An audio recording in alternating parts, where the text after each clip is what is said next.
ఇంకొక పక్కన మీరు ఒకసారి చూస్తే ఆ రోజు మొదటి దశలో భాగంగా 49 పునరావాస కేంద్రాలు 2025కు పూర్తవుతాయి. ఇంకో పక్క ఆ రోజు కట్టినటువంటి ఇండ్లు కూడా మధ్యలో ఆపేస్తే దానికి కూడా రేట్లు పెరిగిపోయి అదనంగా భారం పడే పరిస్థితికి వచ్చింది. ఏదేమైనా 49 గ్రామాలు ఉన్నాయి. 17,717 పీడిఎఫ్లు ఉన్నాయి. ఇవన్నీ కూడా ఎంత తొందరగా వీలైతే అంత తొందరగా చేయడానికి ముందుకు పోతాం.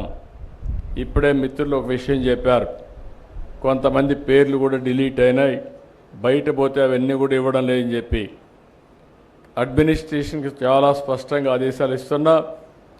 జెన్యూన్గా ఉండే ప్రతి ఒక్క పైసా కూడా మీకు పే చేస్తాం, ఎక్కడ దానికి అనుమానం అవసరం లేదు. కానీ అదే సమయంలో కొంతమంది మోసం చేసే వ్యక్తులు కూడా ఉంటారు. అలాంటి వాళ్ళ పట్ల అప్రమత్తంగా ఉండండి.